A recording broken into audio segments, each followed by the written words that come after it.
school district. That letter is now on my Facebook page, and for friends, you can get it. They're teaching critical race theory by another terminology, culturally responsive teaching. And you gotta, and I asked that, and they said the same thing, it was proprietary, or it was supposedly into the kids' background. I've got this stuff, but I'm not done yet. And we need strong leaders like Conrad that's gonna hold them accountable. Well, I'm very concerned about that. I don't know all the details. I brought that up to John Bozeman. I've talked to him about it. I said, hey, you ought to look into this. Congress needs to be looking into what happens to that information that is collected on all those grade school kids, when they become junior high, when they become high school, and then when they get ready to go to college. What happens to that information? You know who owns that information? Google. That's right, not the school districts. They don't own that. And when you sign permission for your kid to use that school, you're signing permission for them to keep that information on your kid. I don't know what they're going to do with it. I hope nothing.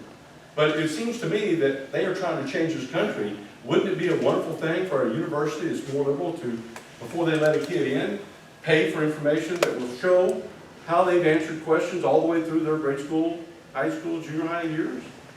To know that that kid doesn't need to come here. You're not a fit. Right? You're not a fit for our school. And they'll have that access to that information. That bothers me. I don't know the details. I don't know if that's happening. But I'm telling you what, whenever they can leverage something like that, we know the left will do it. And that's why I told Bozeman, I said, can you look into it? And if he doesn't, when I get there next year, I will. Yes, sir. One last thing, we gotta get going. Wife and I were homeschoolers. We didn't get into it right away, I wish we had. But we support homeschoolers, we're now with a family now, we have 6 kids. We saw it back when we were in, and it's happening, that people who homeschool have no idea how bad it's gotten.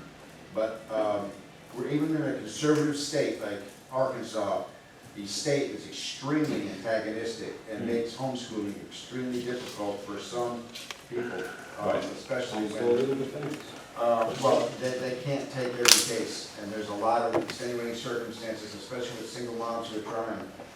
And so, like I said, that's not something that we can. Well, I believe in school choice. I do believe in school choice. I think we need to have that. That's what I was saying. And I really support homeschooling because I think it's a great thing if a parent wants to do that. We are a free country. If you want to teach your kids, then you should be allowed to do that. So, We got our support big time, we'll let everybody homeschool. well, thank you very much. Okay, I just put in a microphone. I don't know what AATW can't is. So what are you hearing? Any other questions? What are you hearing about, like, I know it's early in the silly season here. Yeah. It's only January.